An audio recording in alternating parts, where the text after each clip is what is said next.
Movement presents The Honest Pod with Karrie Garcia. Join us for honest conversations at the intersection of theology, neuroscience, and story engagement. Whether you're a coach, ministry leader, parent, or someone simply longing to love people more intentionally, we welcome you to the table. This is your invitation to greater honesty, healing, and a journey with God to reclaim your story and live free and fully alive in His love. Let's dive into today's episode.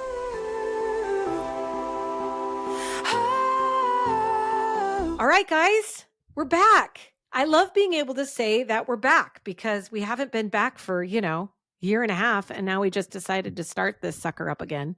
And it's been really fun. We've had some fun weeks of talking about some stuff. But today, I told you guys in the last episode that I'm going to bring on someone, that I massively respect, but also is like a really dear friend of mine.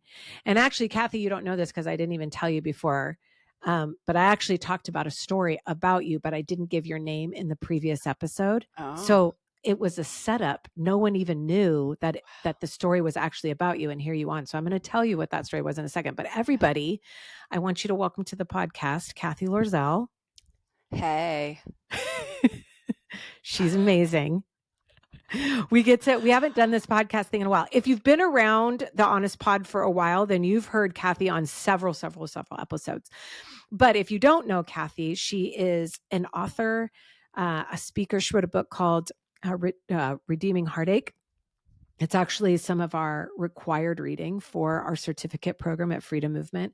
She is the co-founder of the Allender Center in Seattle, and where really story work, or at least the coined work of story work, was really birthed between Dan Allender's kind of wild, mad scientist brain and Cathy's propensity to organization of chaos, which is very storied for her, which we're excited about that. But so you're here because we wanted to talk a little bit about, I wanted to bring someone on because what we've been talking about is the first step in really transforming our hearts, our minds, and our bodies is really through getting into more of the particularities and naming of the story. So I gave a story last episode that no one heard a name about, but immediately when I say this, you're going to smile because you just know me so well. And I talked about a time where I was being invited, I'm start laughing saying it, where I was being invited to be cared for. And it was on a bench at a beach with these two friends of mine, and how my body was in utter panic and disarray. And I kind of briefly gave some details. I didn't go into a lot about it, but how there was a moment when I was like, well, why would you even want to do this with me? And then I overwrote it with some words. And then Christy, who was actually the other girl, which nobody knew, said, do you want to let Cathy answer that question? And then I was like, yeah, sure, fine. And looked at you, and you had tears in your eyes, and you said, well, I want to do this with you because I love you. And immediately I thought, that's really great. She's saying that. She doesn't really mean it. She's being forced to say it, which is all my story, which my whole point came into. I had to stop and take a look at my life and go, one, I desire friendships, and I desire deep women sisterhood friendships, not just transactional relationships where I've got to somehow give you something so you'll stay, but actually deep, meaningful relationships. And so it forced me to have to go and do some deep work and going, this is not matching. Like, I shouldn't become unhinged on a beach. And by shouldn't, I'm actually offering care, not contemptuous. But there is a check, right? That's like, I shouldn't have to feel that way when my desire and my longing is to actually be connected. So what is going on?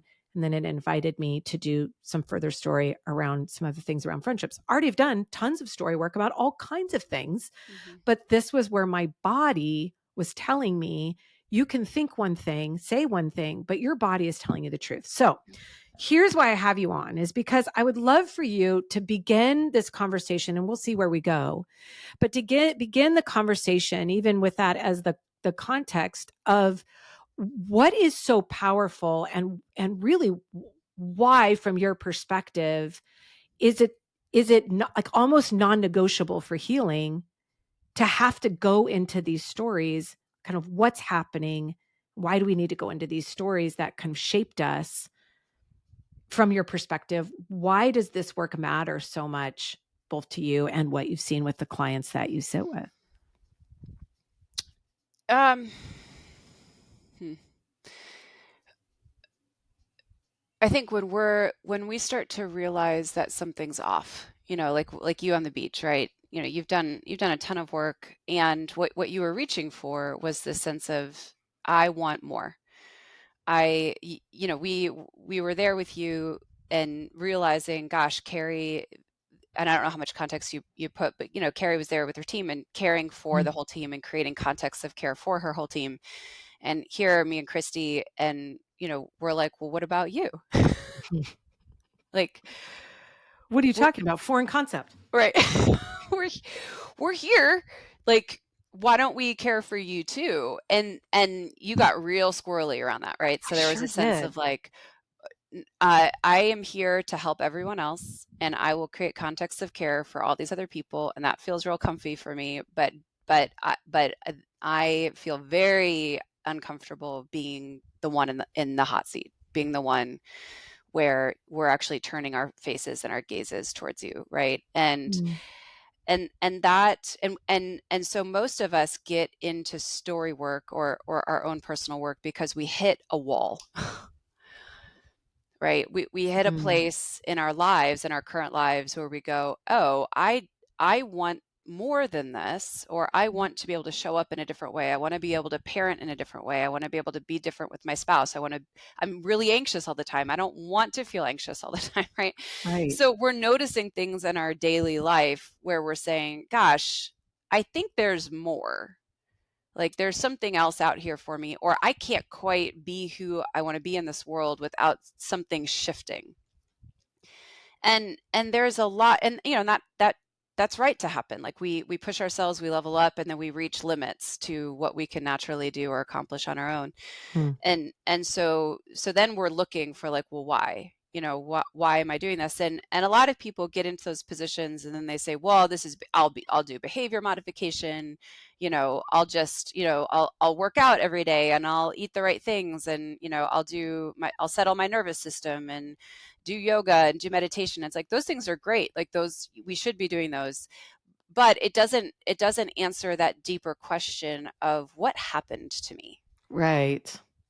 That created this, like, pothole in my capacity to function or experience joy or to experience life, right? Like, all that was being offered to you in that moment was just two friends who care about you deeply and wanted to just care for you. And your whole body was like, no. Right. And it's so crazy, Cathy, because here's what I would say. And I wonder if I know people feel like this. Like, I know in my head that you're kind and good. There has been data after data that conversations about vulnerable things. But I'm curious, like, for us, we can know in our head, but that's where there's like something, like you said, something is wrong here because it's not matching.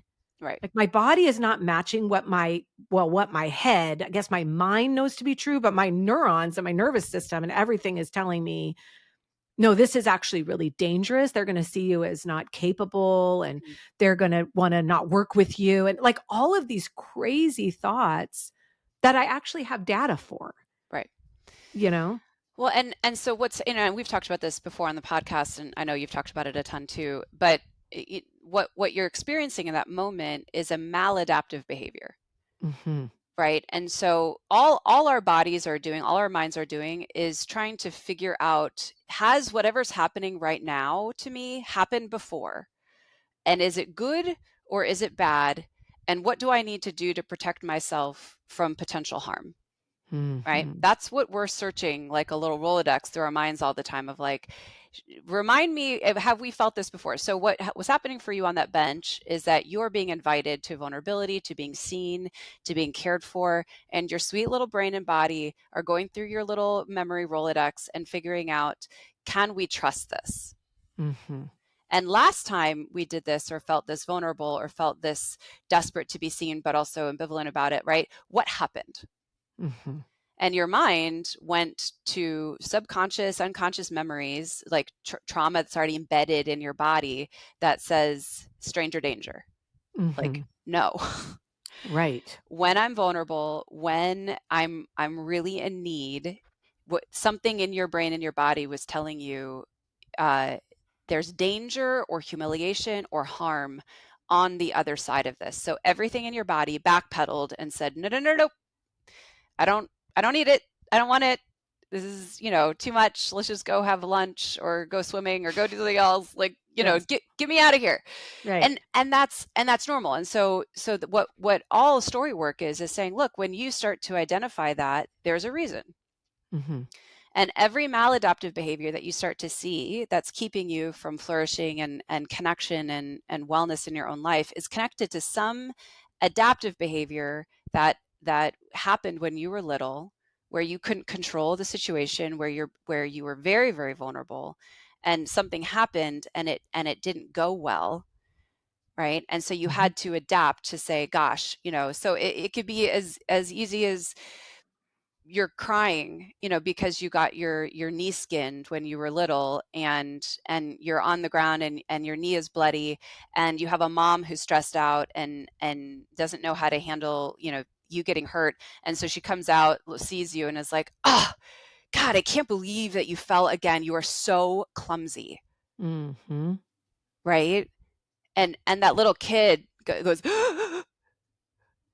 and then like learns, like, mom isn't okay with me being hurt. I'm going to wipe up my tears. I'm going to do something different. Right. And so and then that happens enough over time where eventually that kid learns, when I'm hurt, I suck it up. I don't cry. I manage my own feelings. I manage my own vulnerability, and I do not ask for help. Okay, let me pause there, because as a mom, there's moments I've missed, right? Sure. Okay, suck it up, put your tears in your pocket, let's go.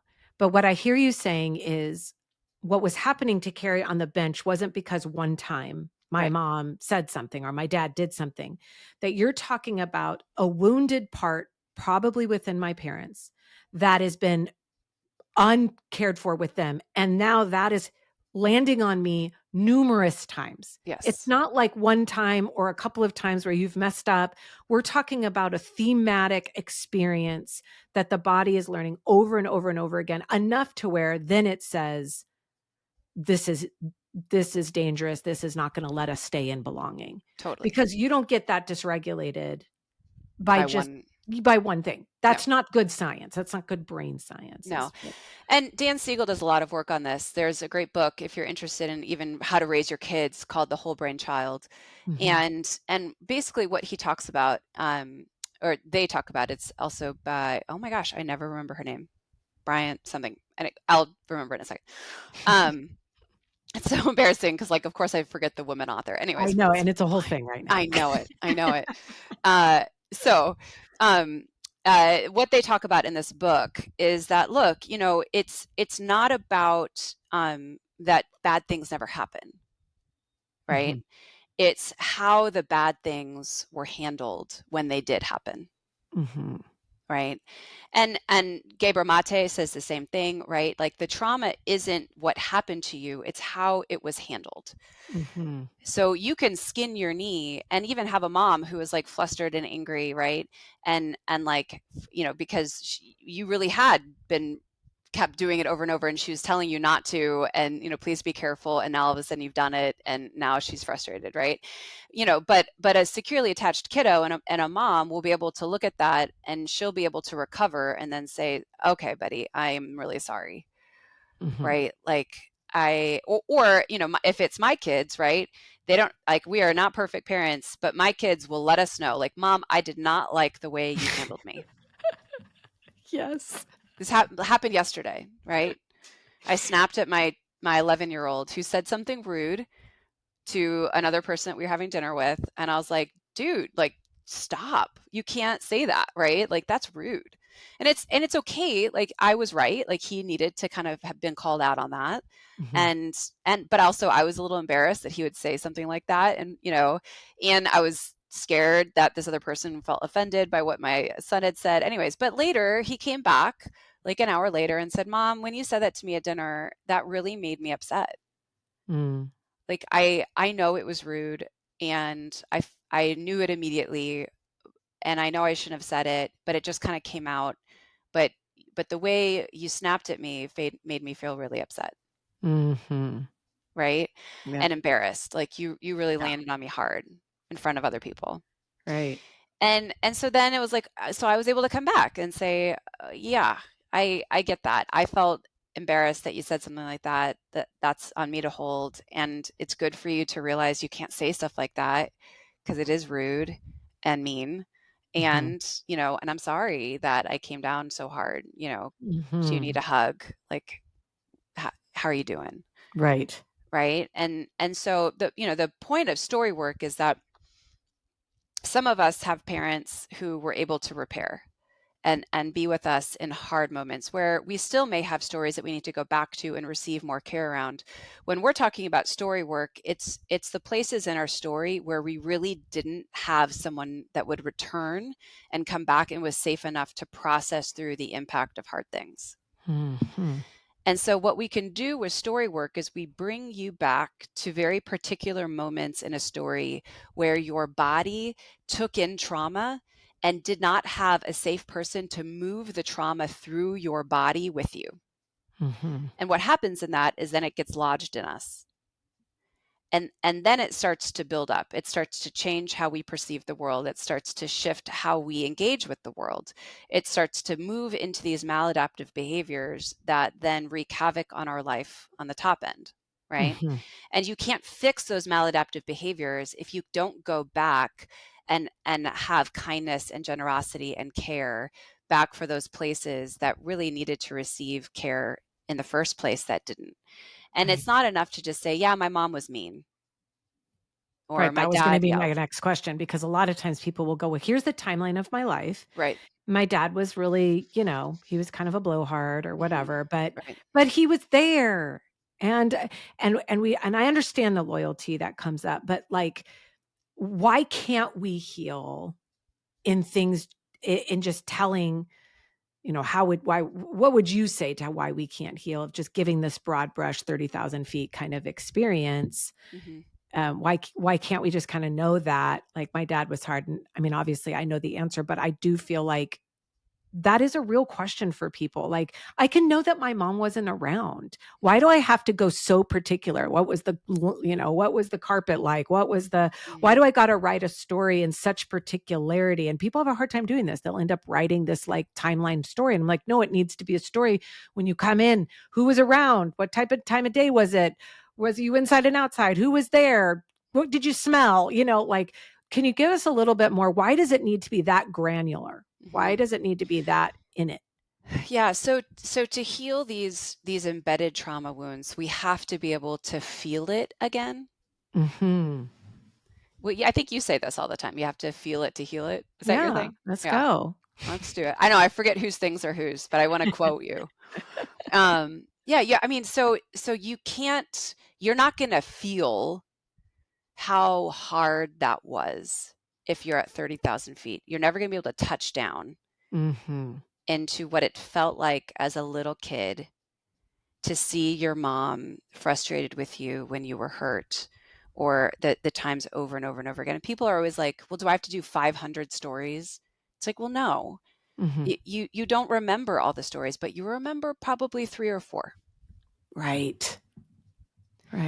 And when you go back into those 3 or 4 stories and you really spend the time to drop your body into the feeling again, you then reconnect neurons that have kind of been like pushed under the bed. And so, you know, this is what I tell my kids all the time, right? I'm like, you have things that have happened to you that when they're not processed, when we don't work them out, when we don't have space to actually feel your feelings, to get it out of your body, to feel care, to feel love, to feel attuned to, you stick those feelings that are too big for you underneath the bed. And over time, that builds up and starts to smell, and it gets moldy and impacts the ecosystem. And then it's like, you can even like shove it way under, but eventually that thing is going to get so full that it's going to need to be dealt with. Right. And so we need to like pull that stuff out and look at it and smell it and feel it and like look at, be like, oh gosh, I remember that. That was really hard. And your body can move through trauma if there's an empathetic witness. Yes. Your body is magnificent and what it can process, right? And we can go through very, very difficult things if we're held. And what we're finding with neuroscience, with neurobiology, with all of these different things is that if we go back to the source point of some of these really difficult moments and actually go through them again. Mm-hmm. But you have to go through it again and then have someone with you who can hold your tears, who can allow you to rage, where you can feel, where you have a gaze, eyes at you that are saying it's okay, right? Like that was really hard. That was painful. I mean, all of those things, and then kind of zooming in on it to say, look, not only was this painful, but you saw that your mom was annoyed. Mm-hmm. You knew it. Right? Mm-hmm. So what have you done with the part of you that has need? Are you now annoyed with that part? Yes. Right? How have you now handled the little kid that made a decision in that moment, like, I'm no longer gonna need? Mm-hmm. Right? What have you done with that? And so really it's a reconnaissance mission where we're going back for those parts of you that you've splintered off and said, nope, don't want to deal with that anymore, don't want to feel that ever again, right? We have to go back to those parts, pull them back, heal them, be with them, let them feel all their feelings and realize it's not as scary. Like we can handle that trauma.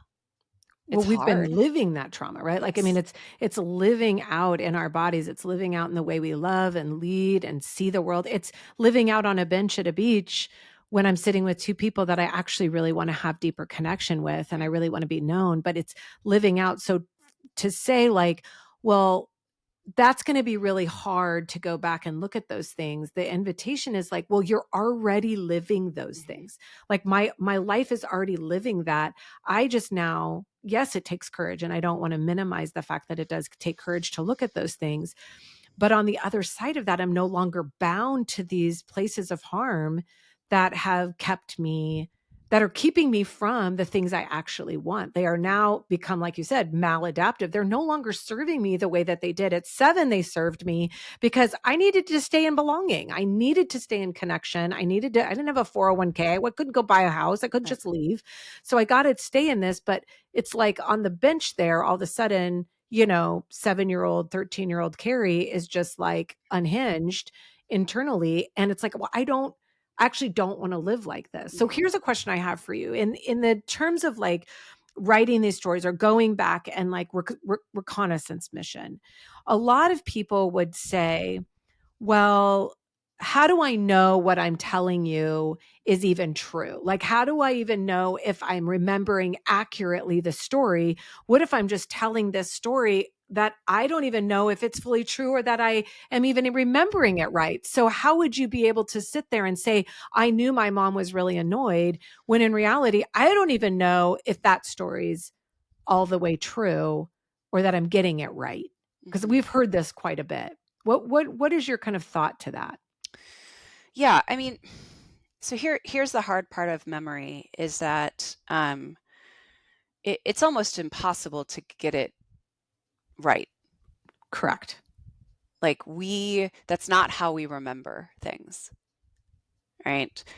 And there's a lot of, and maybe this is this is proving everyone's point of like, see, it's all a lie. Well, it's not, but it's not about accuracy at this point. It's about how your emotional memory has cataloged it. Mm-hmm. Right. Right. So like, if my kiddo comes back and says, Mom, do you remember that time that you did this thing to me? It's like, well, in my memory, it's different. Right. Yes. Right. And but that's not important. So my biggest mistake would be to go back and say, buddy, it wasn't that bad. This was what was going on and this thing, and you were, and you were totally safe and you were fine. Well, he's coming to me saying, Mom, you lost me at the zoo. Right. right? It's like, well, I didn't lose you. I knew that you were that way. Like I lost track of you for a second, but like I knew approximately where you were. And in his mind, in his experience, he looks up and he can't see me. And he doesn't know where I am. And he's looking for like 2 minutes into a child's mind at 4, looking for their mom for 2 minutes feels like eternity. Mm-hmm. Right. And so for him, he has a different logging of that moment than I do. Mm-hmm. And as we work through that memory, he needs permission to be able to say, like, he's experiencing terror, he's experiencing fear, he doesn't know, he's upset because mom is gone, right? Where did mom go? How could she leave me, right? Mm-hmm. There's like a breaking of the attachment in that. There's attachment insecurity, right? Mm-hmm. And so all of that he's logging in his emotional memory, is in his emotional mind, right? And so if he's going to talk about that memory 20 years from now, right, it's not going to do any good for me to be there combating him and saying, look, buddy, you weren't actually lost.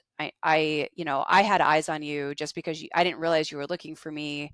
I get that that was scary, but you were actually fine, Mm-hmm. right? Because that's not what he experienced. Right. So here's okay, so I'm going to give you a scenario. I'm okay, but I want to give you the scenario. My daughter, I used to travel a ton. And by travel a ton, I traveled like once a month for a while, right? And so there's this thing with my daughter where she will bring this up saying, oh yeah, like when you were gone all the time. Right. And, like that time, and she just did it the other day. And some of it is because I think she likes to get me, to like get my gaze, and get my response. And my instinct is to go, and I have done it before, sis, I was not gone that much. Like I really was not gone that much. I was like your dad and I, you've never had a sitter. You've never had anybody be with, you've always been with a parent. I was gone for a couple of days, 2 days out of 30. I want to explain all these things. But what I've realized is in her little mind, I was gone more than her body could bear. Right. And that doesn't mean that I'm a bad mom.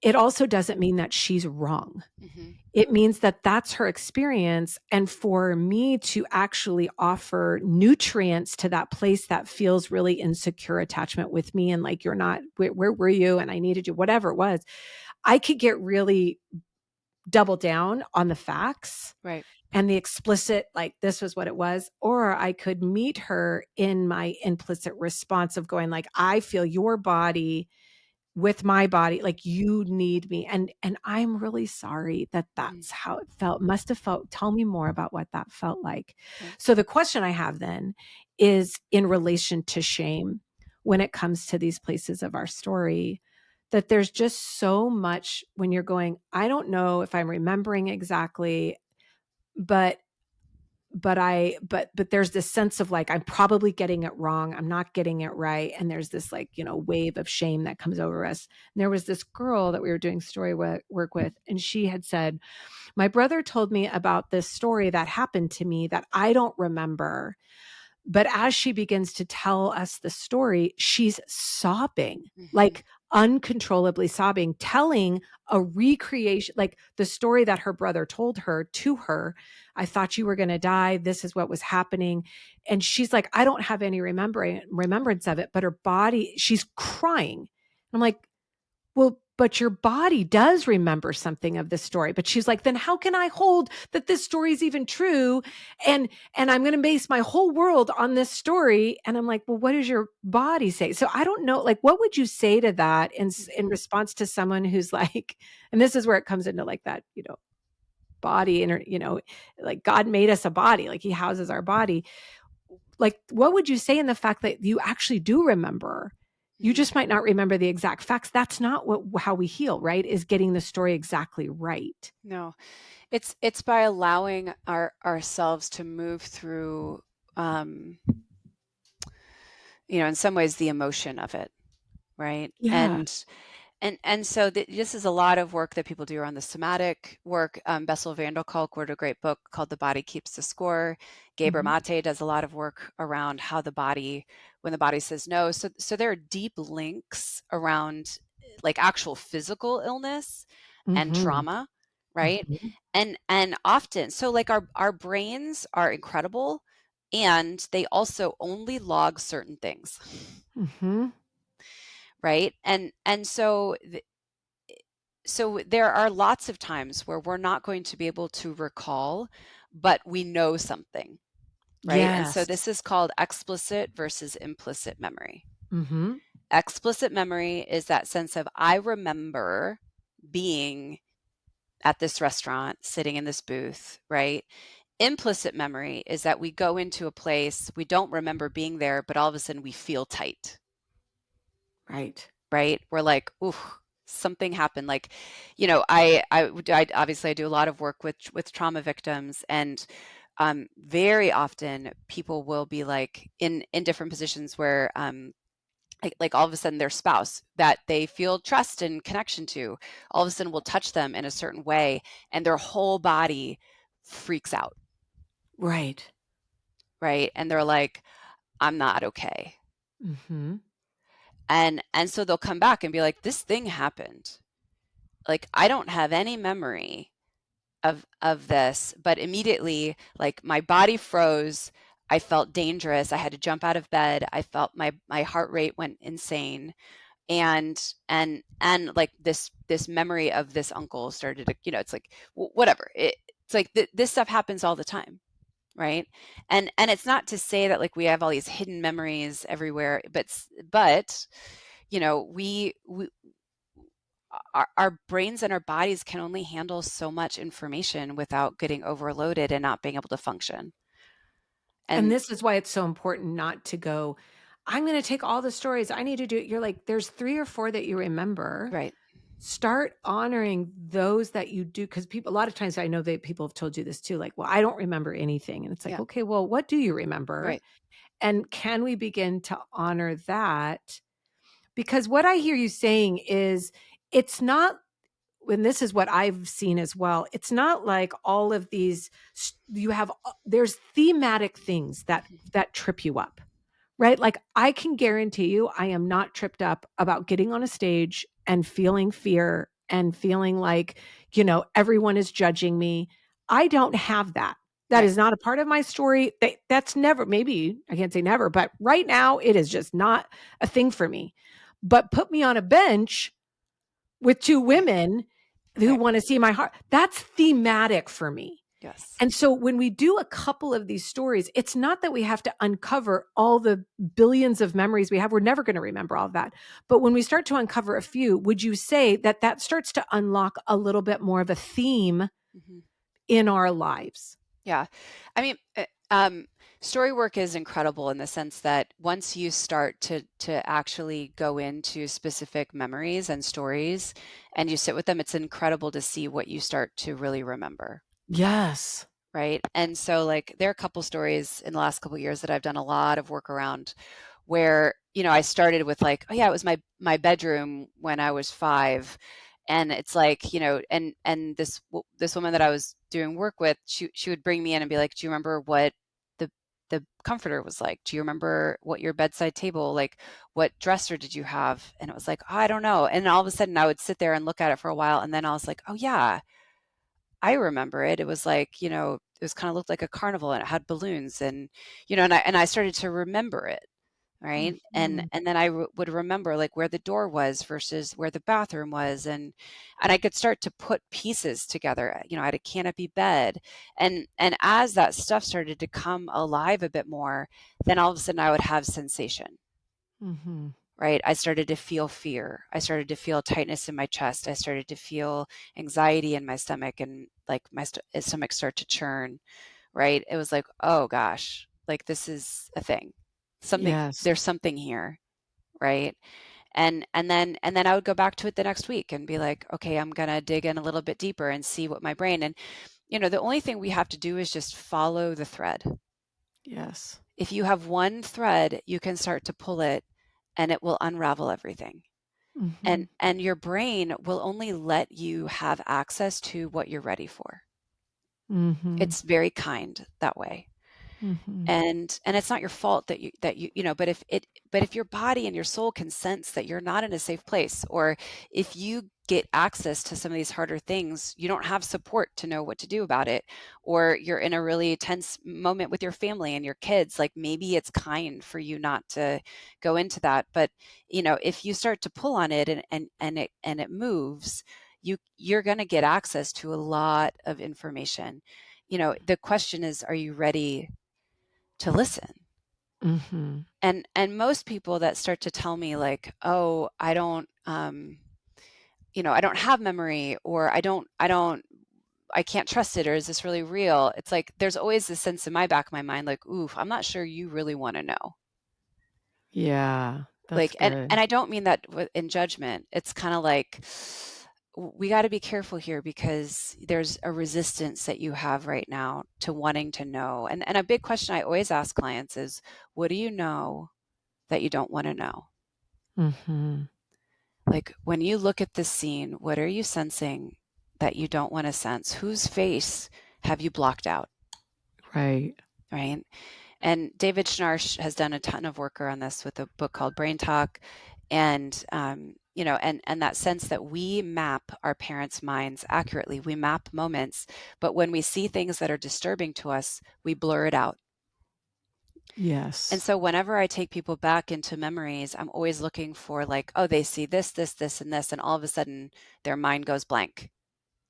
Schnarch calls that spaghetti brain, right? It Mhm. just starts to kind of unravel, and it's like you lose your thought, you lose your idea of where you were in the story. It all starts to, and it's called going mind blind, right? You Mhm. just, and the reason you have that is because as a kid, you saw something that was so deeply disturbing to you that would rock your attachment, that would rock your sense of belonging, that would rock your sense of safety.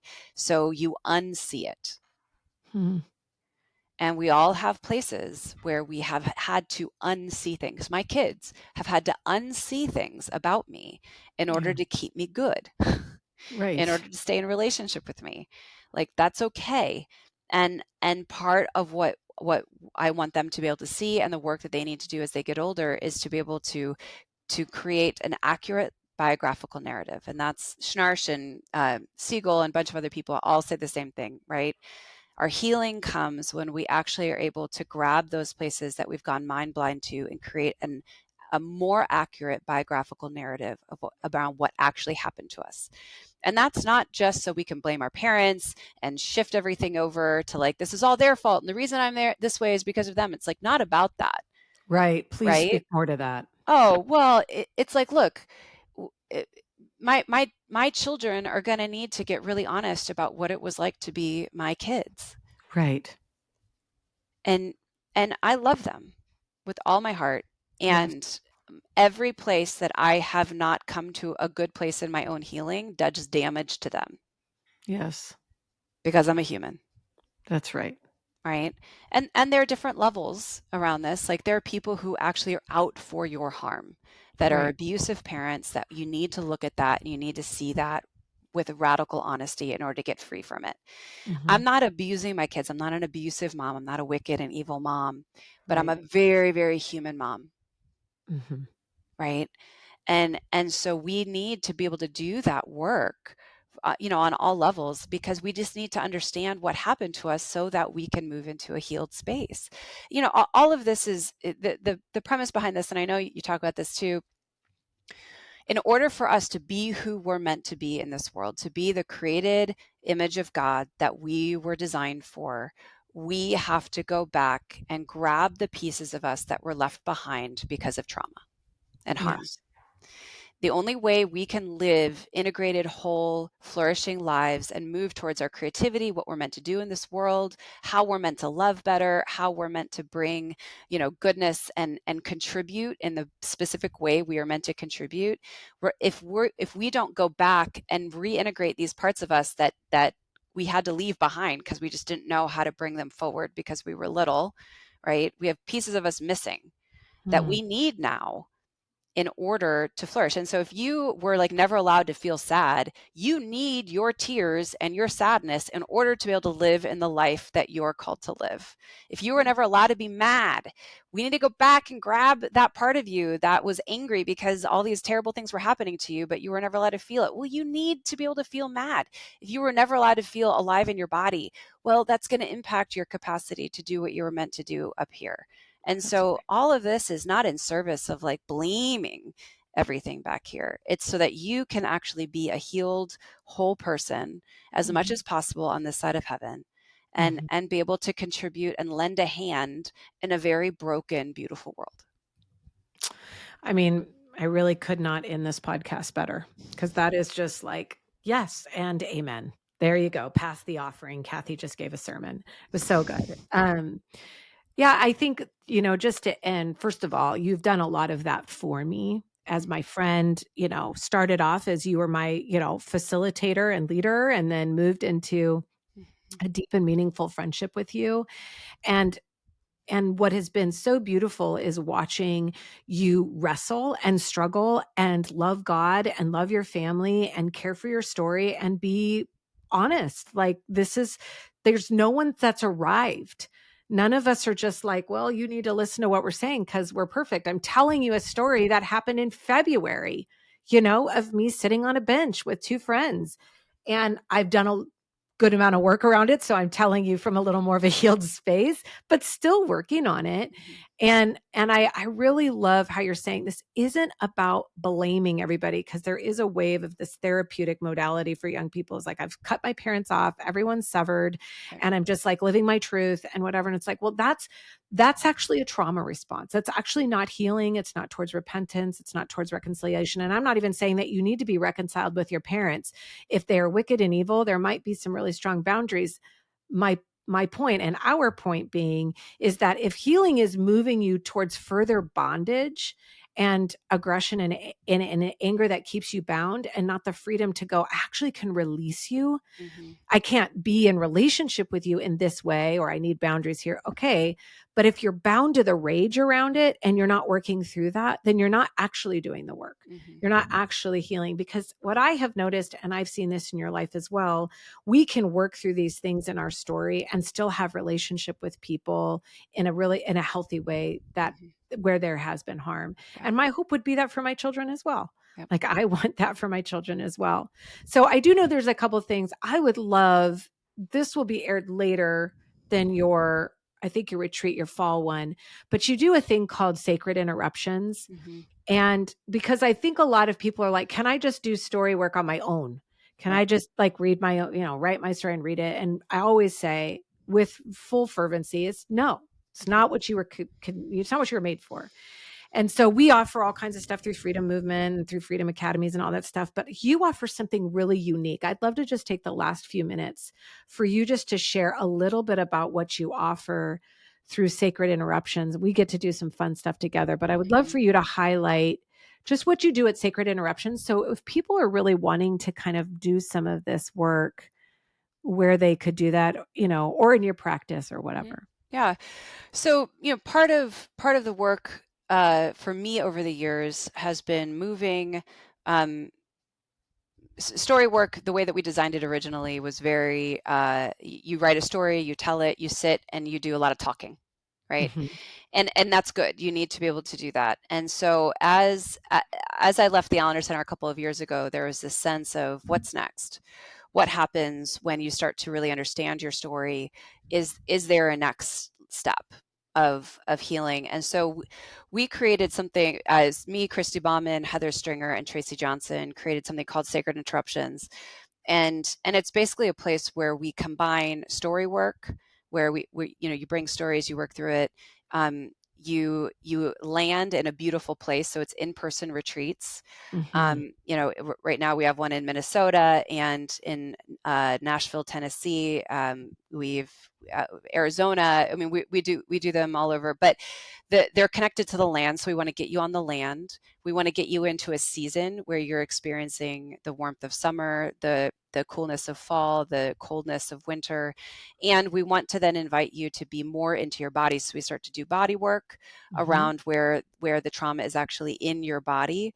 And so we invite you into those spaces where we feel trauma with you. We allow you to do some of that release work. And then we also incorporate rituals where we actually will move you through symbolic ways of marking, of naming harm, of releasing people, releasing moments in your life. And so the Sacred Interruption is allows you to do all of that together with a group of women and with us there and in person. And so they're really fun. They're my favorite thing to do right now. It's and awesome. They're incredible. Yeah. Yeah. I've gotten the opportunity to go to the pilot of that and also have just done a ton of work with all of you guys, except Tracy. I've not got a chance to meet Tracy in person, which is just so wild. But all of those other 3 names have deeply, deeply impacted my life. And we're doing this work. I mean, after this airs, we'll already be back, but we're going to Iceland and the Faroe Islands to go do this work. Yes, we're taking a group of 8 women to go and touch the land and do story work. And by story work, I mean really engaging, like what we've talked about this whole time, that your body is telling you the story, and just will you have the courage to listen? And that has been the gift of all of this work for me, of so much healing on the other side, because I said, okay, I'll listen. And that has been huge. Thank you so much for being on here. You're the best. I love you so much. I love you so much. And I'm here for you to hold me at any time. I'll hold you in a tent in Iceland, baby. All right. A few weeks. I'll see you there. Thank you guys so much for listening. You can go ahead and check out the show notes and check out Cathy's website, and you can check out Sacred Interruptions, and you can even check out her book, Redeeming Heartache. It's a great book. And just go check out the stuff that Cathy's doing. She's amazing. She's also around with Freedom Movement quite a bit. So this won't be the last time you've heard from her, but thanks again, Cathy. Love you all. Stay safe. Bye. See you soon. We are so thankful for the talented Tanya Godsey offering her amazing music with us. You can find Tanya on Spotify and other streaming platforms. And as always, thank you for letting us share about the not so easy stories that make us, and entering into the honesty and courage it takes to love who you were created to be. So until the next time, friends, may God's love and kindness be an offering to your heart, both now and always.